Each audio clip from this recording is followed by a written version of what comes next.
Dr. Sarah Mitchell froze mid-step, her clipboard clattering to the concrete floor as she witnessed something that defied 30 years of veterinary experience.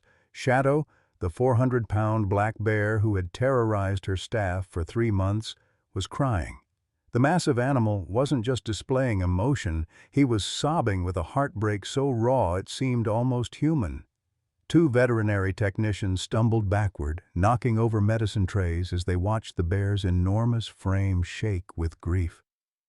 The sound echoing through the Montana Wildlife Rescue Center wasn't the roar of an apex predator, but the keening wail of a soul in anguish.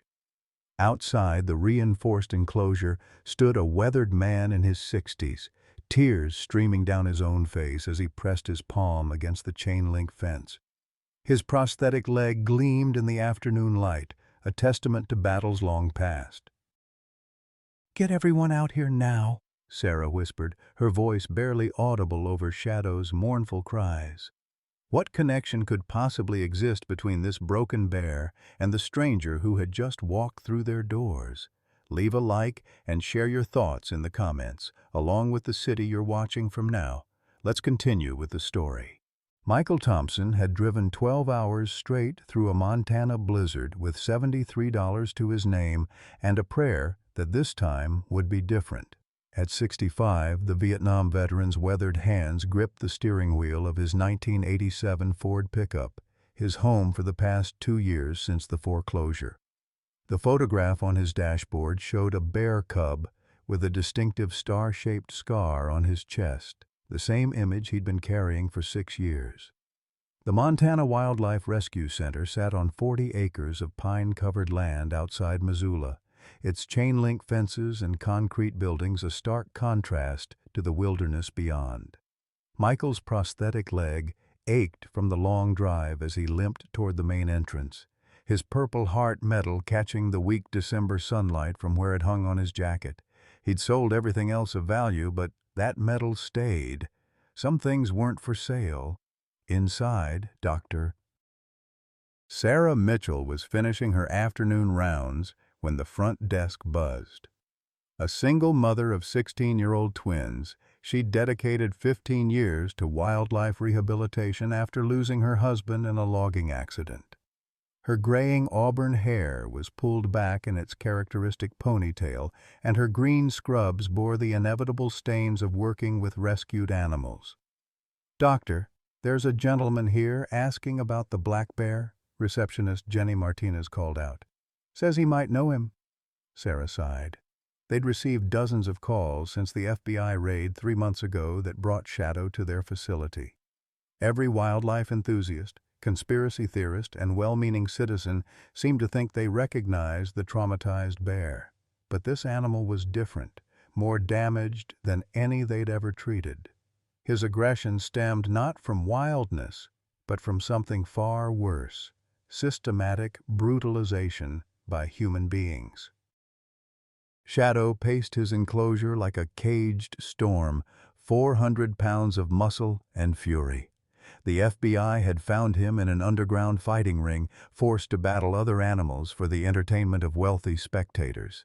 23 documented scars covered his body, and his eyes held a hollow rage that made even experienced handlers nervous. The veterinary team had recommended euthanization twice, but something in Sarah's gut told her to wait. When Michael reached the observation area, he moved with the careful precision of a man who'd learned to navigate the world on borrowed time. His disability pension barely covered gas money, and his diabetes medication sat rationed in weekly pill containers. But none of that mattered now. Through the reinforced glass, he saw a massive black bear with familiar markings, and his heart stopped. The star-shaped scar on the bear's chest was faded but unmistakable, a burn mark from the day Michael had pulled him from beneath a flaming tree in Glacier National Park. This was his boy, this was Shadow. The moment Michael's eyes met Shadow's through the reinforced glass, time collapsed. 6 years of searching, of sleepless nights and empty leads, crystallized into this single heartbeat. The bear stopped pacing immediately, his massive head tilting with a recognition that defied explanation. Then Shadow did something that made Dr. Sarah Mitchell question everything she thought she knew about animal behavior. He began to cry. "Sweet Jesus," Michael whispered, his voice breaking as tears streamed down his weathered cheeks. He pressed both palms against the chain-link fence, his prosthetic leg forgotten as he leaned forward. "Shadow, my boy, I never stopped looking for you." The bear's response was immediate and devastating. Shadow rose onto his hind legs, reaching his full 7-foot height, and placed his massive paws against the glass barrier that separated them. His dark eyes, which had terrorized handlers for months, now held the desperate pleading of a lost child who had finally found his way home. Dr. Mitchell found herself backing against the observation room wall, her medical training warring with the impossible scene unfolding before her. "This can't be happening," she muttered, but her eyes couldn't look away from the raw emotion radiating between man and bear. Shadow began a series of movements that had never appeared in his behavioral assessments. His enormous paws came together in a gentle clapping motion, the sound muffled by the thick glass, but unmistakably deliberate. Then, in a gesture that brought gasps from the gathering staff, he raised one paw and began to wave, slowly, deliberately, like a child greeting a beloved parent. "He remembers," Michael sobbed, his own hand pressed flat against the barrier where Shadow's paw rested on the other side. After everything they did to him, he still remembers. The story had begun 8 years earlier in the hell of the worst wildfire in Montana's recorded history. August 2017 had turned Glacier National Park into an inferno, with flames consuming 400,000 acres of pristine wilderness.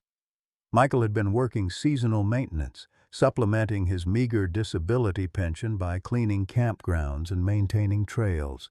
At $6,700 for the summer, it wasn't much, but it was honest work that kept him connected to the land he'd grown to love after returning from Vietnam.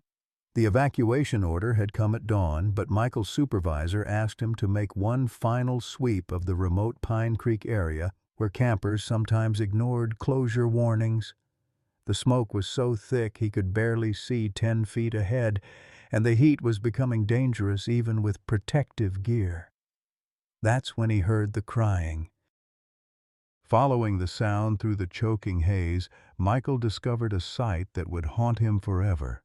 A tiny black bear cub, no more than 4 months old, trapped beneath a burning pine tree.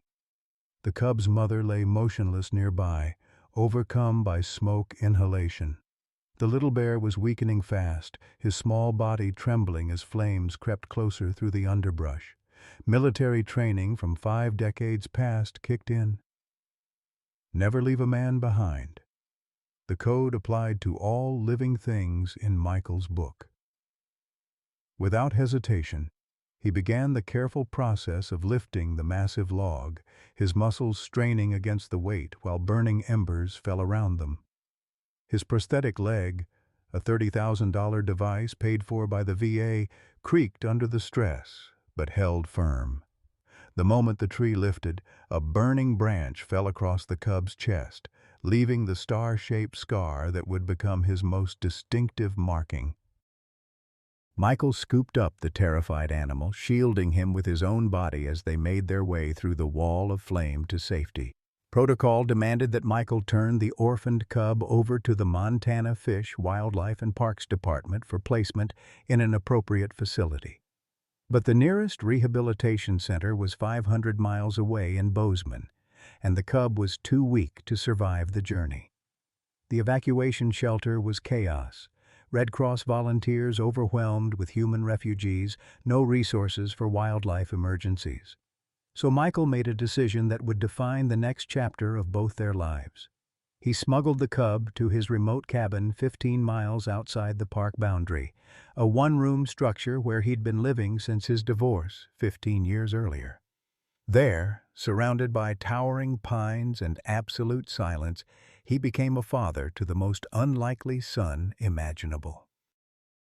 He named the bear Shadow, partly for his dark fur, but mostly because the cub followed him everywhere like a faithful companion. For 18 months, Michael's world revolved around feeding schedules, veterinary research, and the gradual process of teaching a wild animal how to survive. The cub proved remarkably intelligent, learning hand signals and voice commands with an eagerness that amazed even Michael. Their daily routine became sacred.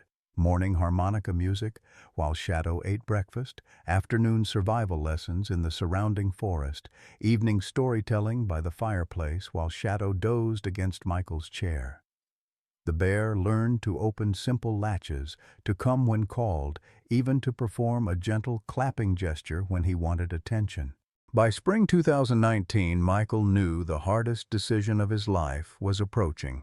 Shadow had grown into a magnificent 400-pound black bear, too large for the small cabin and too intelligent to remain captive. Every morning when Michael played Amazing Grace on his father's old harmonica, Shadow would sit patiently beside his chair, but his dark eyes increasingly turned toward the forest beyond their clearing. The wild was calling, and Michael had always promised himself he would answer when it did. The release process took 6 months of careful preparation. Michael gradually reduced their daily interactions, encouraging Shadow to spend longer periods exploring the surrounding wilderness. He watched through binoculars as the young bear learned to fish in the mountain streams and identify edible plants, his heart swelling with pride at each small victory. Shadow was becoming what nature intended, a wild animal capable of surviving on his own terms. The final goodbye took place on a crisp November morning in 2019 at a remote location 40 miles deep in the glacier backcountry. Michael had led Shadow to this spot many times during their training sessions, and the bear knew every trail and stream for miles around. When the moment came to part, Michael knelt beside his companion one last time, pressing his forehead against Shadow's massive head. "You're free now, boy," he whispered, his voice thick with emotion. "Go live the life you were meant to live." Shadow performed his familiar clapping gesture, touched his nose to Michael's hand, then turned and walked steadily into the trees without looking back. Michael remained in that spot until sunset, hoping against hope that Shadow might change his mind and return. For the first few months, Shadow did return occasionally, appearing at the cabin like a ghost from the forest to share a meal or simply rest beside Michael's porch. But as winter deepened, these visits became less frequent. The last one occurred in early March 2020, and something was different. Shadow appeared agitated, constantly looking over his shoulder as if he were being watched or followed. He stayed only an hour before disappearing back into the wilderness, and Michael never saw him again. The search began immediately. Despite friends and family insisting that Shadow had simply moved on to establish his own territory, as adult bears naturally did, Michael's instincts told him otherwise. The bear's final visit, his obvious distress, and the complete absence of any sign since then painted a darker picture. Someone or something had taken Shadow, and Michael would not rest until he found out what. The first 2 years were funded by Michael's modest savings and retirement account, $47,000 accumulated over decades of frugal living. He purchased a detailed map of Montana, Wyoming, and Idaho, marking every reported bear sighting with colored pins. His truck odometer recorded 89,000 miles of searching, following leads that took him from the Canadian border to the Colorado Rockies. He created missing posters with Shadow's photograph and distinctive scar, distributing them at every gas station, ranger station, and wildlife facility within a 500-mile radius. The Find Shadow Facebook page he established grew slowly from a handful of sympathetic friends to several hundred followers who shared his posts and offered encouragement. But encouragement didn't pay for gas or replace his failing transmission. By year 3, financial reality forced impossible choices. The family cabin, his parents' legacy, and his only real asset, fell into foreclosure when Michael chose to spend the mortgage payment on a private investigator's services. The $23,000 fee bought him access to wildlife trafficking databases and contacts within law enforcement agencies, but yielded no concrete leads on Shadow's whereabouts. Living in his pickup truck became a necessity rather than a choice. The camper shell he'd installed provided basic shelter, and a network of truck stops and 24-hour diners became his hotels and restaurants. His diabetes medication, rationed to stretch the monthly prescription, left him weak and dizzy during long driving days. Friends begged him to give up the search and find proper housing, but Michael had made a promise to a 4-month-old cub in a burning forest, and promises weren't negotiable. The 4th year brought his first heart attack, a minor event by medical standards, but a warning that his body was breaking down under the stress of constant travel and poor nutrition. The emergency room doctor in Billings was blunt. Continue this lifestyle and the next cardiac event would likely be fatal. Michael nodded politely, discharged himself against medical advice, and drove straight to a reported bear sighting in eastern Wyoming. Everything changed in year 5 when Michael's story went viral on social media. A wildlife photographer named Jennifer Walsh had encountered him at a Montana rest stop, interviewing other travelers about bear sightings. Something about the old veteran's quiet determination moved her to film their conversation and post it on TikTok with the caption, "This man has been searching for his bear for 5 years. Help him find Shadow." The video exploded overnight, garnering 2.3 million views within 48 hours. The comments section became a flood of support, shared stories, and most importantly, credible sightings from across the American West.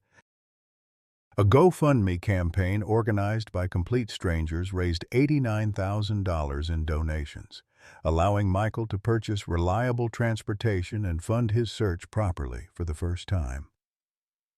More valuable than money was the network of volunteers that emerged from the viral attention. Truck drivers, park rangers, hunters, and ordinary citizens began actively looking for Shadow, creating an informal intelligence network that stretched across multiple states. Professional wildlife trackers offered their services pro bono, and veterinarians provided medical consultation based on Shadow's known characteristics and possible condition. FBI agent Patricia O'Brien first encountered Michael's story through her daughter's social media feed. A 15-year veteran of the Wildlife Trafficking Unit, she recognized something familiar in the bear's description and the timeline of his disappearance. Her unit had been investigating reports of an underground animal fighting operation that specifically targeted intelligent or trained animals for wealthy spectators willing to pay premium prices for unique entertainment. The pieces began falling into place when Agent O'Brien cross-referenced Michael's timeline with trafficking incident reports from 2020. Multiple witnesses had reported unusual transport vehicles in Glacier National Park during March of that year, the same month Shadow had made his final, agitated visit to Michael's cabin. The breakthrough came through an unlikely source, a long-haul trucker named Jake Morrison, who couldn't forget the sounds he'd heard during a special cargo run from Idaho to Nevada in March 2020. Jake had been hired through a shell company to transport what he was told were exotic rescue animals to a private sanctuary, no questions asked. The pay was exceptional, $5,000 for a single run, but the sounds from the trailer haunted him for years. It wasn't normal animal noise, Jake told Agent O'Brien during their recorded interview in a Denver truck stop. His weathered hands shook as he described the journey. There was this bear, I think, making sounds like it was crying for someone. Not scared crying, but heartbroken crying. Like it knew someone and was calling for them. The timeline matched perfectly with Shadow's disappearance, and Jake's description of the pickup location, a remote area near Glacier's eastern boundary, aligned with Michael's search patterns from that period. More importantly, Jake remembered the destination, a heavily guarded compound in the Nevada desert that he later learned housed illegal animal fighting operations. Agent O'Brien's investigation revealed a sophisticated criminal network led by Vincent Carver, a 48-year-old former pharmaceutical executive whose life had shattered after his 7-year-old son David was killed by a grizzly bear in Yellowstone in 2018. The attack had occurred during what should have been a magical family camping trip, leaving Vincent's wife so traumatized she took her own life 6 months later. Vincent's transformation from grieving father to criminal mastermind began with an obsession to prove that animals could be completely controlled through systematic brutalization. His pharmaceutical background provided access to experimental drugs designed to enhance aggression while suppressing empathy and recognition. His personal fortune, built on opioid patents, funded the construction of an underground facility in an abandoned copper mine 40 miles southeast of Las Vegas. The operation specifically targeted animals with documented intelligence or unusual human bonds, believing that breaking such creatures would prove his theory about absolute dominance over nature.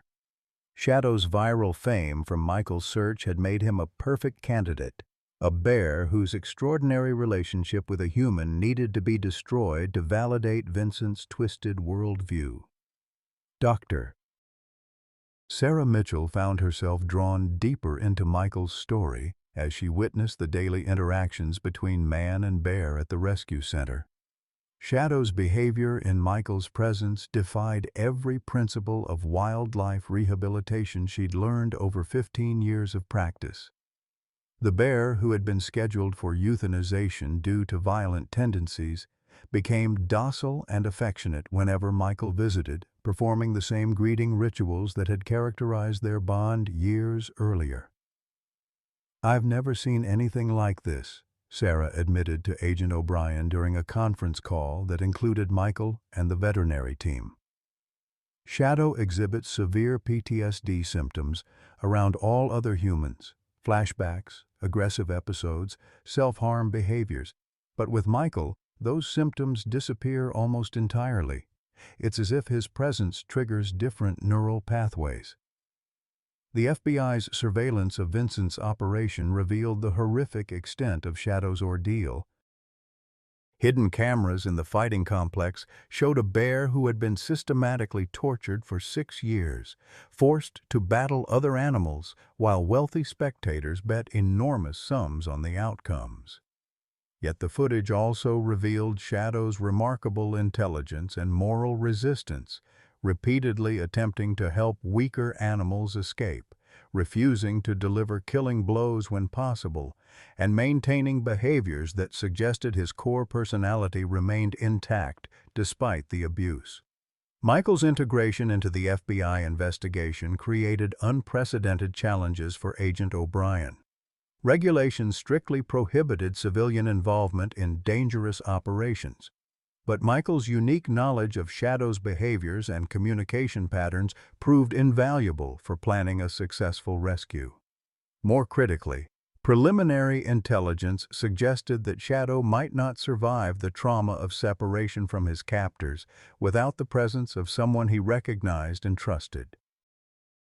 "That bear has been conditioned to expect pain from every human interaction except yours," Agent O'Brien explained during a tense briefing at the Helena FBI field office. "Our animal behavior consultants believe he may go into fatal shock if we remove him from that environment without providing immediate psychological anchoring to his pre-trauma identity." The ethical debate surrounding Michael's involvement split the task force. Younger agents argued that endangering a 65-year-old disabled veteran violated every protocol they'd sworn to uphold. Senior investigators countered that Shadow's unique intelligence and documented human bonding made this case unlike any in FBI history, requiring extraordinary measures for both the animal's welfare and the investigation's success. Michael's own position was uncompromising. "I've been searching for my boy for 6 years," he told the assembled agents, his voice steady despite the magnitude of what lay ahead. "If there's a chance he needs me to survive this, then I'm going. You can arrest me afterward if you want, but I won't abandon him again."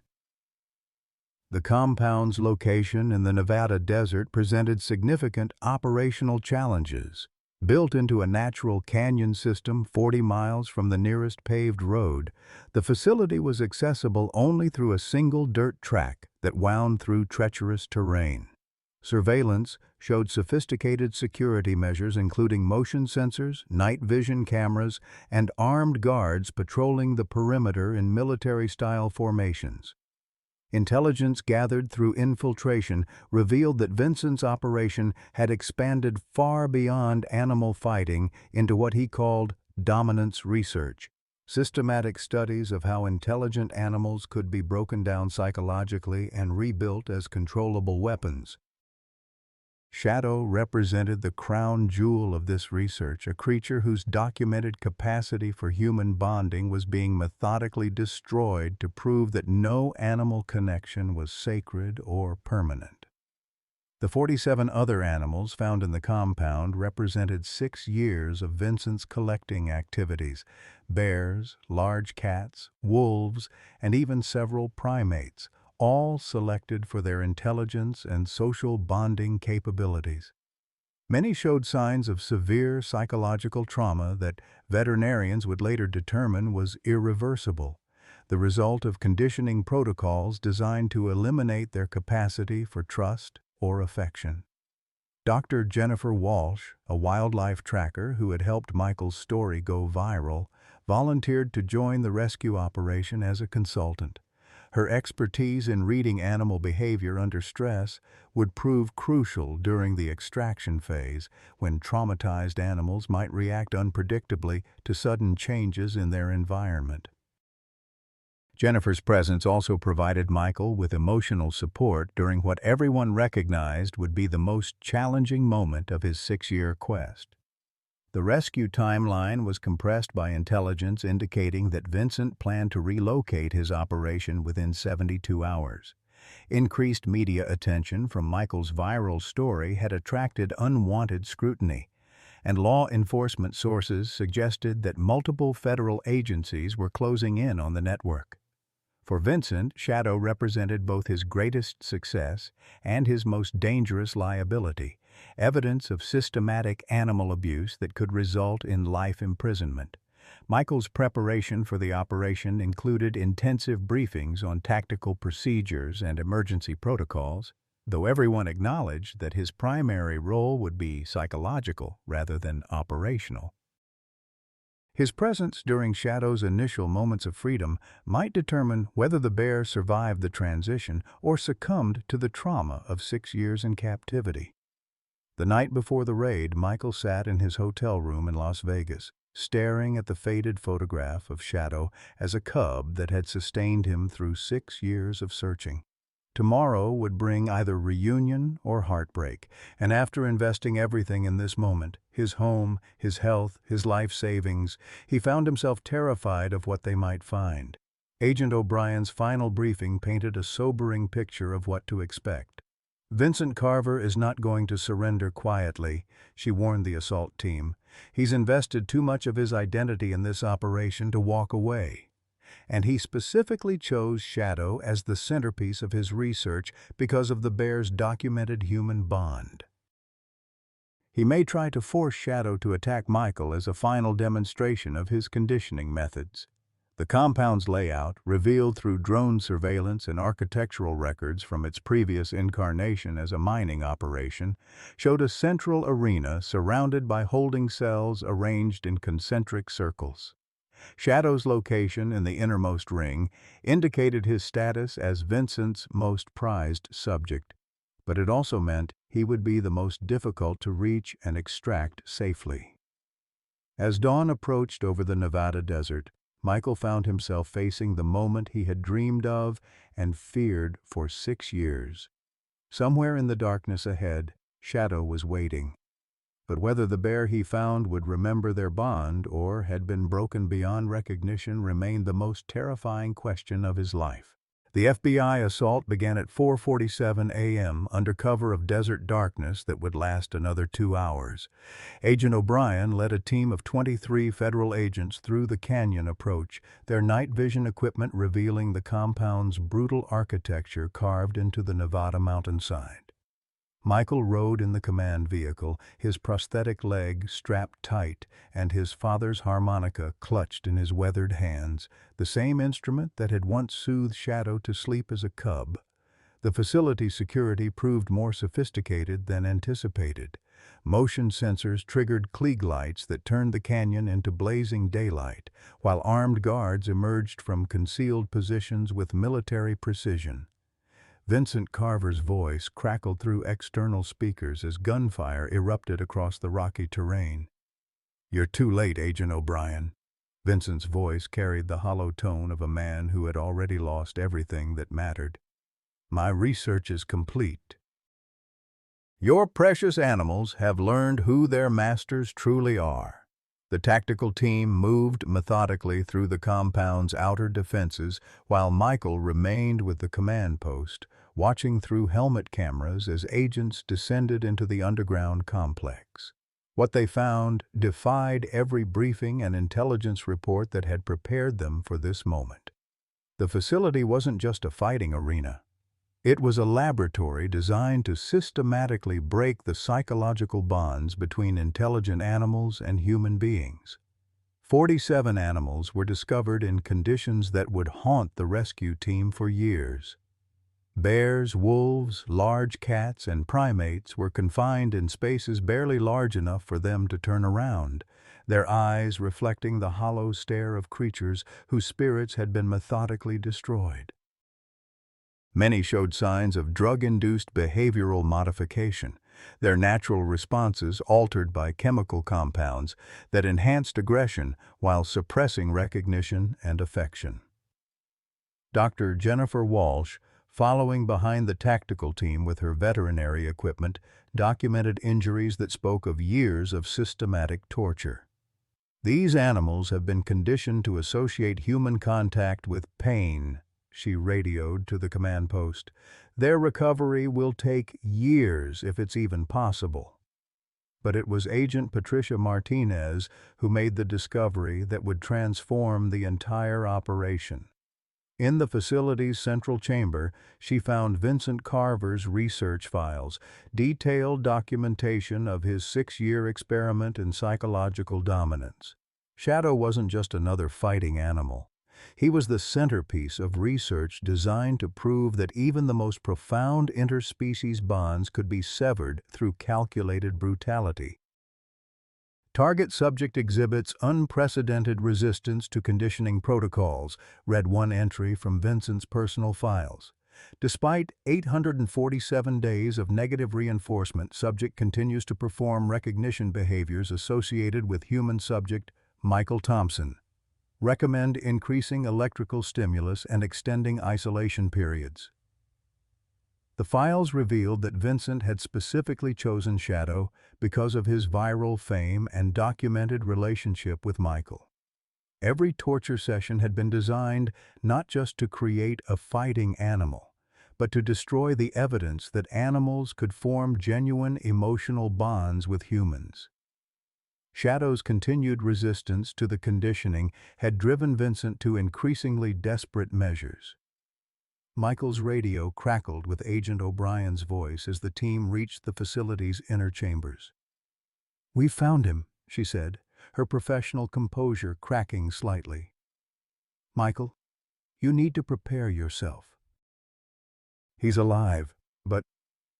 The live video feed from Agent O'Brien's helmet camera showed Michael what 6 years of systematic abuse had done to his companion. Shadow was confined in a reinforced cell barely large enough for his 400-pound frame, his once magnificent black coat matted and scarred from countless forced battles.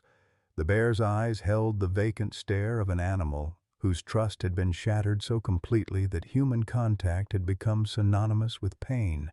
When the cell door opened, Shadow's reaction was immediate and heartbreaking. He retreated to the farthest corner, his massive frame trembling with terror as agents approached with veterinary equipment. The bear who had once greeted Michael with gentle paw claps and playful waves now cowered like a beaten dog, anticipating the electrical prods and chemical injections that had defined his existence for 6 years. "Let me go to him," Michael pleaded over the radio, watching Shadow's distress through the video feed. "He doesn't recognize you as safe. He needs to see someone he remembers." Agent O'Brien's response was immediate and non-negotiable. "Negative. The situation is too volatile. That animal has been conditioned to be aggressive. We don't know how he'll react." But Vincent Carver had other plans. His voice echoed through the facility's intercom system as emergency lighting bathed everything in hellish red illumination. "You want to see the completion of my research, Agent O'Brien? Watch what happens when I prove that no animal bond is sacred." The compound's central arena suddenly blazed with lights as blast doors sealed automatically, trapping the rescue team in separate sections of the facility. Vincent had triggered a lockdown protocol that divided the complex into isolated chambers, with Michael and 2 agents cut off in the command section, while the rest of the team found themselves scattered throughout the underground maze. Vincent's masterstroke was revealed through the facility's security cameras. He had rigged the entire complex with explosives, not to kill the rescue team, but to force a final demonstration of his conditioning methods. Shadow was released into the central arena through remote controls, while a separate door opened to admit Michael and the agents trapped with him. 30 minutes, Vincent announced through the speakers. "That's how long you have before this facility becomes a tomb. Your only exit is through the arena, where my prize subject waits. He's been conditioned to attack any human who enters that space. Your touching reunion ends in blood, just as I designed it." Agent Maria Santos, trapped with Michael in the command section, made a desperate tactical assessment. The blast doors were too thick to breach with their limited equipment, and Vincent's remote lockdown had disabled all electronic systems except the cameras and intercom. Their only hope was to trust that Michael's bond with Shadow might override 6 years of conditioning, a gamble that could cost them all their lives. Michael's hands shook as he pulled out his father's harmonica, the same instrument that had played Amazing Grace every morning in their remote Montana cabin. "He's still my boy," he whispered, more to himself than to the agents beside him. "Whatever they did to him, he's still my Shadow." The arena's steel door slid open with a mechanical precision, revealing a space designed for blood and death. Sand covered the floor to absorb spilled blood, while reinforced viewing windows showed where wealthy spectators had watched animals tear each other apart for entertainment. In the center of this hellish coliseum stood Shadow, his massive frame rigid with the tension of an animal that had learned to expect pain from every human encounter. Michael stepped through the doorway with his hands raised, the harmonica visible in his right palm. Shadow's reaction was immediate, a deep growl that vibrated through the arena's steel walls, his black lips pulling back to reveal teeth that had been sharpened for combat. Every muscle in the bear's body was coiled for attack, his eyes reflecting the red emergency lighting like twin flames. "Easy, boy," Michael said softly, his voice carrying across the arena with the same gentle tone he'd used to soothe Shadow's nightmares as a cub. "It's me. It's Papa." Shadow's response was a roar that echoed off the concrete walls, a sound filled with 6 years of rage and pain. He rose to his full 7-foot height, massive paws slapping against his chest in the aggressive display that had terrified every human who'd encountered him since his captivity began. This was Vincent's triumph, the complete transformation of a gentle, intelligent creature into a weapon of pure fury. But Michael had not searched for 6 years and sacrificed everything he owned to be stopped by fear. He raised the harmonica to his lips and began to play the melody that had defined their mornings together in the Montana wilderness. The first notes of Amazing Grace drifted across the blood-stained arena, a sound that belonged to campfires and sunrise, not to this place of manufactured horror. Shadow's roar died in his throat as the familiar melody reached his ears.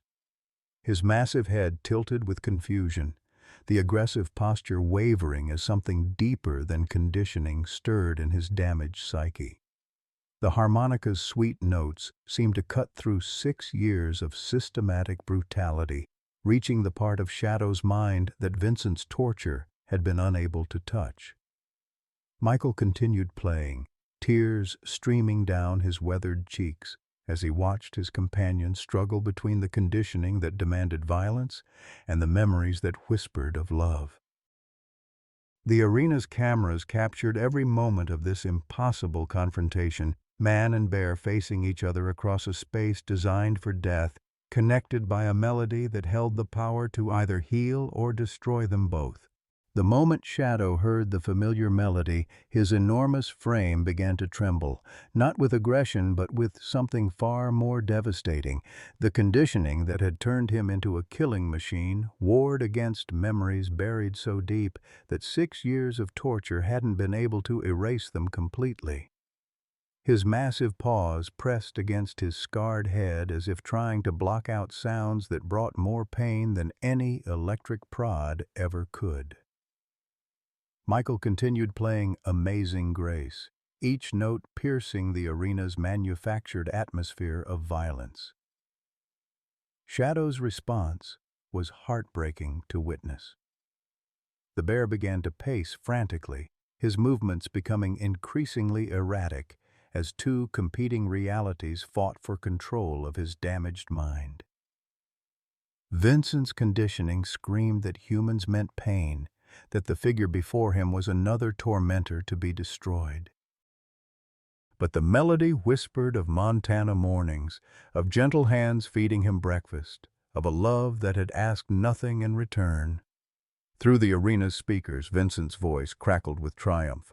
"Watch your precious bond dissolve into blood, Thompson. 6 years of scientific conditioning versus your sentimental music. Science wins every time." But Shadow's behavior was confounding Vincent's predictions. Instead of attacking, the bear began to exhibit signs of severe psychological distress. He started rocking back and forth, a self-soothing behavior that suggested his core personality was fighting to surface through the layers of induced trauma. His eyes, which had held only murderous rage moments before, now showed confusion and desperate recognition struggling against systematic programming. Agent Santos watched through her helmet camera as Michael took a step closer to Shadow, still playing the harmonica with trembling hands. "Sir, maintain distance," she radioed urgently. The subject is exhibiting unstable behavior patterns." Michael ignored the warning. He had not come this far to be stopped by caution. Taking another step forward, he began to sing along with the harmonica melody, his weathered voice carrying the same lullaby that had comforted Shadow through nightmares as a cub. "Amazing grace, how sweet the sound that saved a wretch like me." The effect on Shadow was immediate and catastrophic. The bear collapsed to his haunches, his massive frame shaking with what could only be described as sobbing. The sounds that emerged from his throat were unlike anything the monitoring agents had ever heard from a wild animal, keening wails that seemed to contain 6 years of accumulated anguish and lost hope. Vincent's voice became increasingly frantic over the intercom. "This is impossible. The conditioning is absolute." "He should have killed you by now." The sound of machinery echoed through the facility as Vincent frantically manipulated controls, trying to trigger automated systems that would force Shadow back into attack mode. But something had broken in Shadow's psychological conditioning, and the break was spreading like cracks in a dam under pressure. He began to perform gestures that hadn't appeared in his behavioral assessments for years, tentative movements that suggested buried memories surfacing through the trauma. His massive paws came together in the familiar clapping motion, though the movement was hesitant and confused, as if he couldn't quite remember why the gesture felt important. Michael's heart shattered as he watched his companion struggle against his own conditioning. Setting down the harmonica, he began to speak in the gentle tone he'd used during their 18 months together in the Montana wilderness. "It's okay, boy. It's Papa. You're safe now. No one's going to hurt you anymore." Shadow's response was devastating. He looked directly at Michael for the first time since the arena doors had opened, and his eyes held the desperate pleading of a creature caught between two incompatible realities. Recognition flickered in his gaze, fighting against the systematic programming that insisted humans were enemies to be destroyed. The internal battle was visible in every line of his massive body. Through the facility's security cameras, Dr. Jennifer Walsh observed Shadow's behavior with growing amazement. "Agent O'Brien, what we're witnessing is unprecedented," she radioed from her position with the extraction team. "That bear is actively resisting 6 years of behavioral conditioning through pure emotional memory. I've never seen anything like this in 30 years of wildlife psychology." Vincent's final gambit revealed the true depth of his obsession with destroying the bond between Michael and Shadow. Hidden panels in the arena walls slid open, revealing speakers that began broadcasting recordings of Shadow's own voice, sounds of pain and terror that had been captured during his years of torture. The psychological assault was designed to trigger Shadow's most traumatic memories while in Michael's presence, permanently linking the man's image with his worst experiences. The effect was immediate and horrifying. Shadow began to thrash violently, his claws leaving deep gouges in the arena's concrete floor as the recordings of his own suffering echoed around them. The bear's eyes rolled back, showing white, as he experienced what veterinarians would later identify as a severe PTSD flashback triggered by auditory trauma. Michael's military training kicked in as he recognized the signs of psychological breakdown. Ignoring the danger to himself, he moved closer to Shadow, speaking continuously in soothing tones while the recordings of torture played around them. "You're not there anymore, son. You're here with me. Those sounds can't hurt you now." But Vincent had one final weapon in his arsenal of psychological torture. The arena's floor began to emit low-frequency vibrations identical to those produced by the electrical devices used to condition Shadow's responses. The bear's body went rigid as muscle memory triggered automatic defensive responses programmed through years of pain. Shadow rose to his full height, every instinct screaming that the vibrations meant attack was imminent. His conditioning took control, overriding the fragile recognition that Michael's presence had awakened. With a roar that shook the arena's steel framework, Shadow charged directly at the man who had spent 6 years searching for him. Michael stood his ground as 400 pounds of conditioned fury bore down on him. In that moment, facing the creature he loved more than his own life, he made a decision that would either save them both or destroy any chance of Shadow's recovery. Instead of retreating or defending himself, Michael opened his arms wide and began singing "Amazing Grace" at the top of his lungs, his voice carrying over Shadow's roar and the facility's psychological tortures. The collision never came. 3 feet from Michael, Shadow's charge faltered as the song penetrated through layers of conditioning and trauma. The bear skidded to a stop, his massive paws leaving gouges in the concrete as he fought against his own momentum. For a moment that seemed to last eternity, man and bear stared at each other across a distance that represented 6 years of separation and unimaginable pain. Then Shadow did something that made Vincent's voice die in his throat over the intercom system. The bear slowly sank to the ground and crawled the remaining distance to Michael, his massive head coming to rest against the old veteran's chest in a gesture of complete surrender and trust. Michael's arms encircled Shadow's enormous head as both man and bear broke down completely. The sounds of their reunion, Michael's broken sobs and Shadow's gentle whimpers of recognition, echoed through the arena where so much blood had been spilled for entertainment. Agent Santos watched through her helmet camera as 6 years of searching culminated in an embrace that proved some bonds transcend even systematic torture. Vincent's final transmission revealed the complete breakdown of his psychological theories. "This is impossible," his voice cracked through the speakers. "No animal can resist absolute conditioning. The research is compromised." Everything is compromised. Through the facility's security system, the FBI team watched as explosive charges began activating throughout the compound. Vincent's final act would be to destroy the evidence of his research along with everyone in the facility. But his obsession with proving animal conditioning was absolute had blinded him to one crucial factor. He had never understood that the bond between Michael and Shadow wasn't based on training or conditioning, but on love that asked for nothing in return.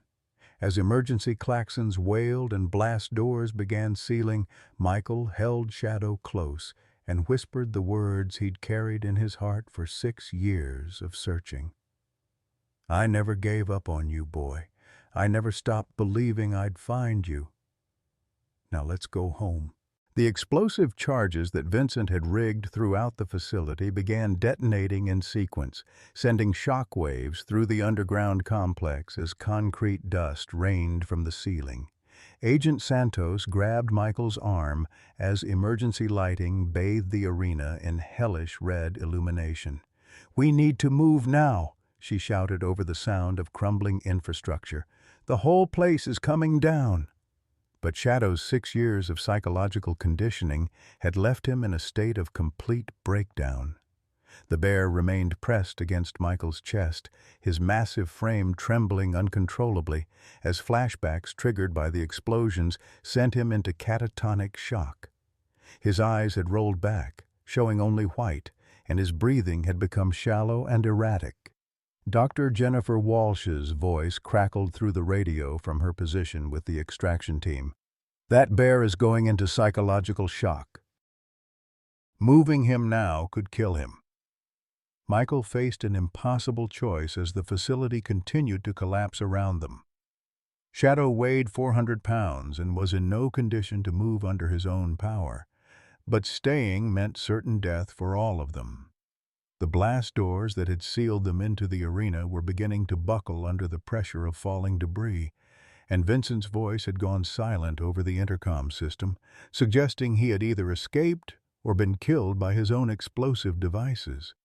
Agent O'Brien's voice burst through the radio static as she led the main extraction team through collapsing corridors. "Command, we have a problem.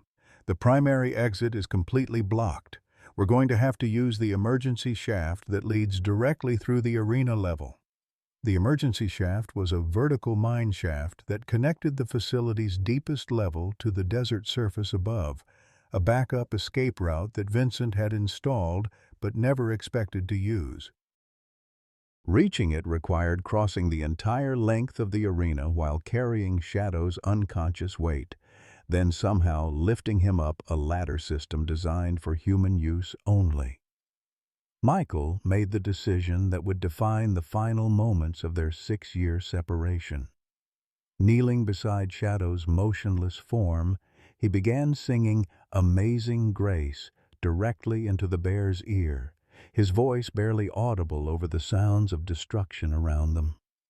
"Amazing grace, how sweet the sound that saved a wretch like me. I once was lost, but now am found, was blind, but now I see." The effect was miraculous. Shadow's breathing steadied as the familiar melody penetrated through his psychological shutdown. His eyes focused on Michael's face with a clarity that had been absent since the arena doors first opened.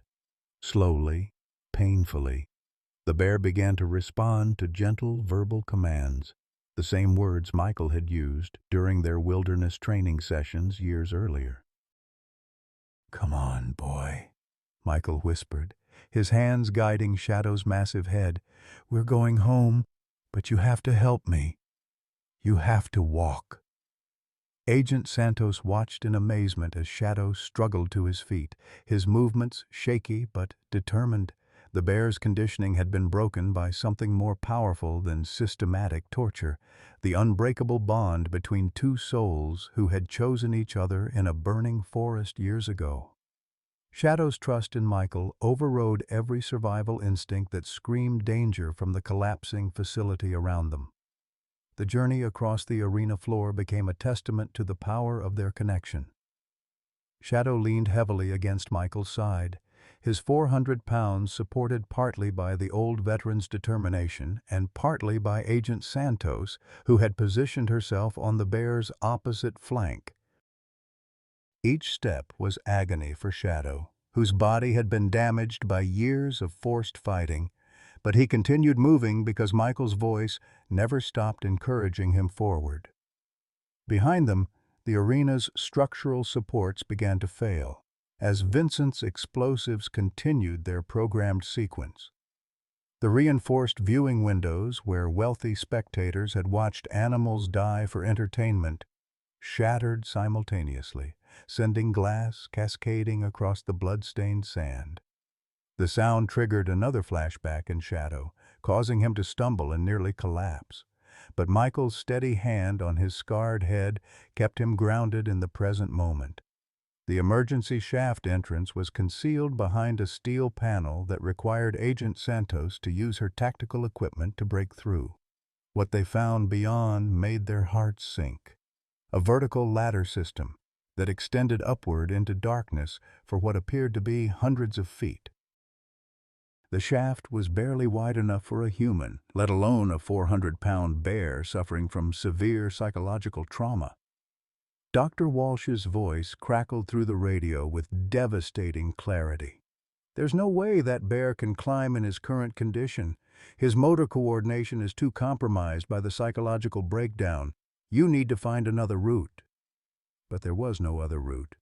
The facility's main exits had been sealed by fallen debris, and Vincent's explosive sequence was accelerating toward its final phase, charges that would bring down the entire underground complex and bury any evidence of his research forever. Michael looked up the narrow shaft, then down at Shadow's trusting eyes, and made a decision that would have been impossible for any sane person to consider. "We're going up together," he told Agent Santos, his voice carrying the quiet authority of a man who had faced impossible odds in Vietnam and survived. "Shadow trusts me. If I go first and keep talking to him, he'll follow." Agent Santos started to protest, but the sound of approaching structural collapse cut off her objections. The arena's ceiling had begun to sag ominously, and chunks of concrete were falling with increasing frequency. They had perhaps 10 minutes before the entire level pancaked, crushing anyone still trapped below. Michael began the climb with his prosthetic leg, making each upward movement a study in determination and pain. His voice echoed down the shaft as he climbed, a steady stream of encouragement directed at Shadow far below. "Come on, boy, one paw at a time, just like when you were learning to climb trees back home. You remember those trees, don't you? The big pine where you used to nap in the afternoons?" Shadow's response defied every principle of animal behavior that Dr. Walsh had studied in her 30-year career. The traumatized bear began to climb the vertical shaft, his massive claws finding purchase on metal rungs that had never been designed to support his weight. His movements were awkward and painful, but he continued upward because Michael's voice above him represented the only safety he could trust in a world that had taught him to expect torture from every human encounter. Agent Santos climbed between them, providing physical support when Shadow faltered and radio communication with the surface team that was preparing to receive them. Her tactical training had prepared her for many scenarios, but not for shepherding a psychologically damaged bear up a mine shaft while a facility collapsed beneath them. Halfway up the shaft, disaster struck. Shadow's claws slipped on metal rungs slick with condensation, and his 400-pound frame began to fall backward toward the bottom of the shaft. Agent Santos lunged to grab his fur, but her equipment weight made it impossible to arrest his fall completely. It was Michael who saved them all, jamming his prosthetic leg between shaft rungs to create an anchor point and grabbing Shadow's massive paw with both hands. For a moment that stretched into eternity, all three were suspended in the narrow shaft by nothing more than Michael's artificial leg and his 65-year-old grip on Shadow's paw. The bear looked up at Michael with complete trust, waiting for the man who had never abandoned him to once again show him the way to safety. "I've got you, boy," Michael gasped, his voice strained but certain. "I've always got you." Below them, the facility's final explosions began as Vincent's ultimate charges detonated. The shaft filled with dust and debris, but the three climbers continued upward through a cloud of destruction that represented the end of 6 years of systematic torture and the beginning of a healing that would transform them all. When they finally emerged into the Nevada desert dawn, Shadow collapsed onto the sand and immediately sought out Michael's presence. The bear pressed his massive head against the old veteran's chest, and both of them wept. Michael for the 6 years of searching that had finally ended, and Shadow for the first time in 6 years that human touch meant safety instead of pain. Agent O'Brien, coordinating the surface operation, watched through her binoculars as man and bear clung to each other in the desert sunrise. Her radio crackled with reports from the medical team, the extraction helicopters, and the bomb disposal unit, but her attention remained fixed on the profound reunion unfolding before her eyes. "Some bonds," she murmured to herself, "are stronger than anything evil can devise." 3 months after the Nevada rescue, Michael sat beside Shadow's enclosure at the Montana Wildlife Rescue Center, reading aloud from the morning newspaper as he had every day since their reunion. The bear's physical wounds were healing under Dr. Sarah Mitchell's expert care, but the psychological scars ran deeper than anyone had initially understood. Shadow remained unable to tolerate the presence of anyone except Michael, and even then, his recovery came in painful increments measured by tiny gestures of trust. The media attention surrounding their story had transformed both their lives in ways neither could have anticipated. CNN, ABC, and National Geographic had all requested exclusive interviews, while publishers offered 6-figure advances for book rights. A Hollywood production company wanted to option their story for a major motion picture, promising to donate proceeds to wildlife conservation. But Michael turned down every offer, protecting Shadow's privacy with the fierce dedication of a parent guarding a traumatized child. Dr. Mitchell found herself falling in love not just with Michael's unwavering devotion to Shadow, but with the quiet strength that had sustained him through 6 years of searching. Her own children, 16-year-old twins Emma and Jake, had initially been skeptical of their mother's growing relationship with the homeless veteran, but watching Michael's patient interactions with Shadow had gradually won them over, showing them what unconditional love looked like in practice. The legal proceedings against Vincent Carver's network had revealed the full scope of their criminal enterprise. FBI investigations uncovered a client list that included pharmaceutical executives, entertainment industry moguls, and political figures who had paid enormous sums to witness animal fights. The scandal reached into the highest levels of American society, destroying careers and exposing a hidden world where wealth purchased the right to torture innocent creatures for sport. Vincent himself had survived the facility's destruction, but emerged psychologically broken by the failure of his conditioning research. During his court testimony, he repeatedly insisted that his methods should have worked, that no animal should have been able to resist 6 years of systematic programming. His inability to accept that love could triumph over systematic cruelty had driven him to a complete mental breakdown that left him unfit to stand trial. Shadow's recovery became a subject of intense scientific interest among animal behaviorists worldwide. Dr. Elizabeth Harper from the University of Montana documented his rehabilitation process, noting that the bear's ability to distinguish between trustworthy and threatening humans seemed to operate on levels that conventional psychology couldn't explain. Shadow would become agitated around anyone who displayed even subtle signs of aggression or deception, yet remained calm with individuals who approached him with genuine compassion. The breakthrough in Shadow's healing came during a particularly difficult therapy session when he suffered a severe flashback triggered by the sound of construction equipment near the facility. Michael had been reading to him when the bear suddenly began thrashing violently, his claws leaving deep gouges in the enclosure's reinforced walls. Nothing the veterinary team tried could calm him until Michael began playing Amazing Grace on his harmonica. But this time something was different. As the familiar melody filled the air, Shadow began to perform behaviors that hadn't been documented since his captivity began. He started clapping his massive paws together in the gentle rhythm that had once been his way of asking for breakfast. Then, slowly and deliberately, he raised one paw in the waving gesture that had been his morning greeting during those precious 18 months of freedom in Montana.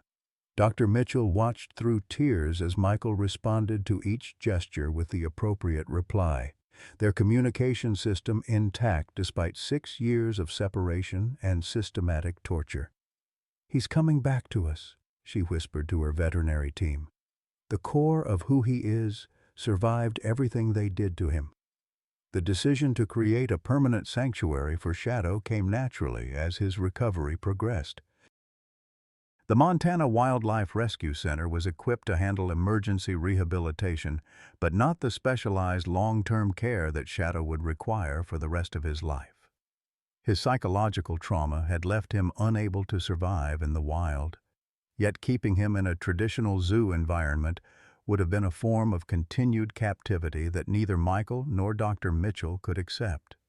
Using donations that had poured in from around the world, they established Haven Valley on 800 acres of pristine Montana wilderness donated by a ranching family whose own son had been saved by military medics in Afghanistan.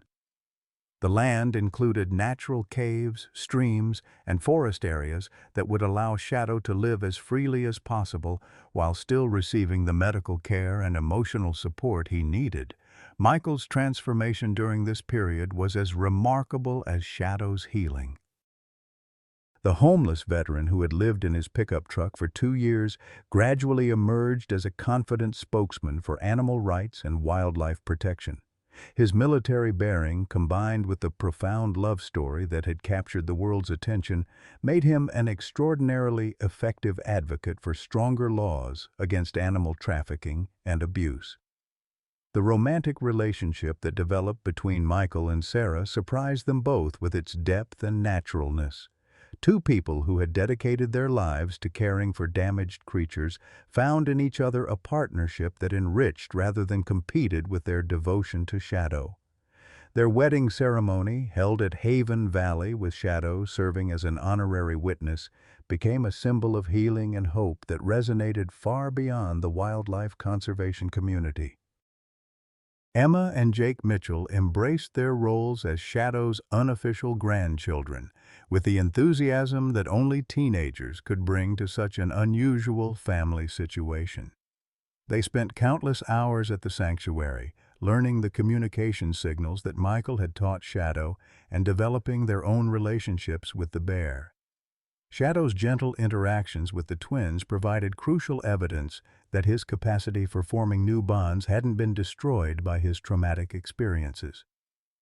The arrival of Luna, a female black bear rescued from the same trafficking network, marked another milestone in Shadow's recovery. Initially, both bears were wary of each other, their shared trauma making trust difficult even among their own species. But Michael's patient guidance and the sanctuary's peaceful environment gradually allowed them to form a bond that would prove healing for both animals. Dr.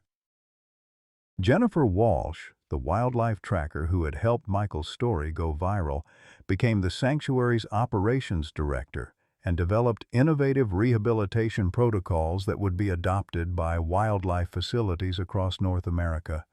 Her documentation of Shadow's communication abilities and emotional intelligence contributed to groundbreaking research on animal consciousness and interspecies bonding. The birth of Hope and Courage, Shadow and Luna's twin cubs, brought an explosion of joy to Haven Valley that transformed everyone involved.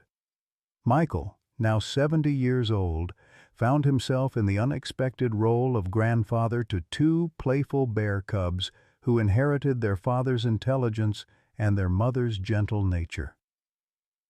Watching Shadow teach his offspring the same hand signals and vocalizations that Michael had taught him created a multi-generational communication system that fascinated researchers worldwide. The success of Haven Valley inspired the creation of the Shadow Foundation, a national organization dedicated to rescuing animals from trafficking operations and providing them with permanent homes.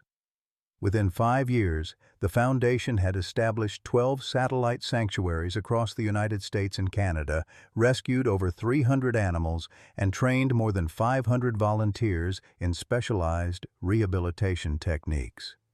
Shadow's story became required reading in veterinary schools and wildlife management programs, challenging traditional assumptions about animal intelligence and emotional capacity.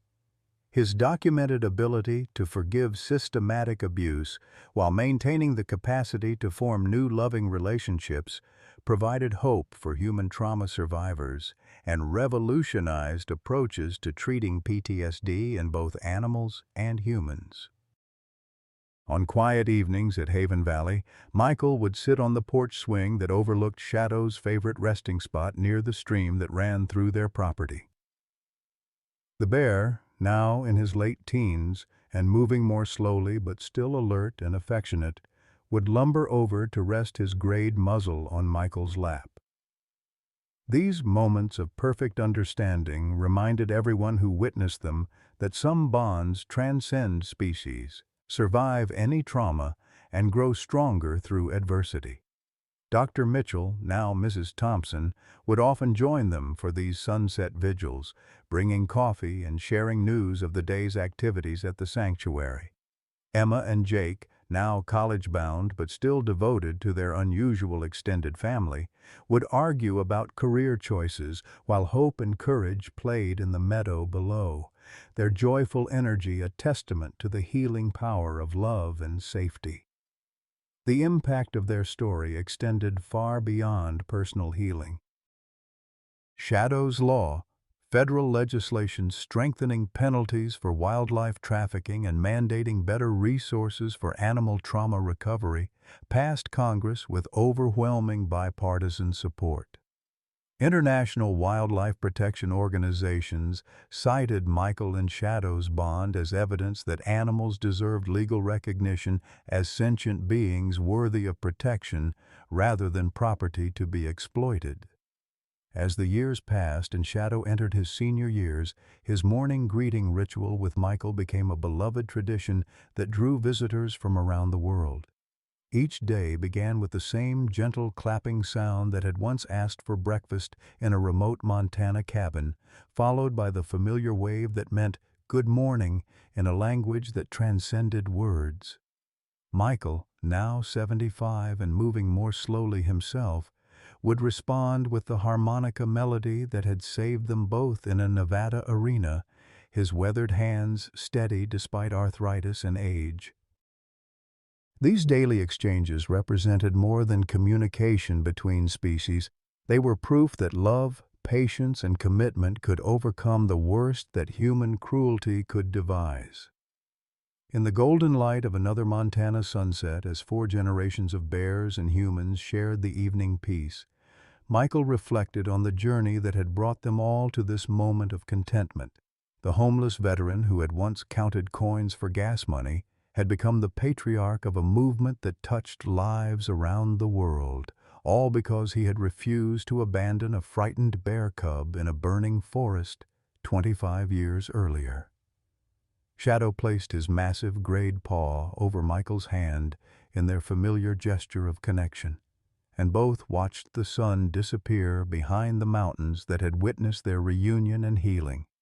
Tomorrow would bring new challenges, new animals to rescue, new trauma to heal, but tonight they were simply a family gathered in the sanctuary that love had built. And dear friends, Michael Thompson's story reminds us that it's never too late to find our purpose, even when life has stripped away everything we thought defined us. At 65, homeless and forgotten by a system he'd served in Vietnam, Michael could have given up. Instead, he spent 6 years searching for Shadow, proving that love doesn't diminish with age, it deepens into something unshakable. His bond with that bear became a beacon of hope for millions, showing us that our most meaningful chapters might still be unwritten. Michael found his greatest calling not in his military service or his younger years, but in his 70s, when most folks think their stories are over. He discovered that being a grandfather to bear cubs, a husband to Sarah, and a voice for the voiceless gave his life more meaning than any previous achievement.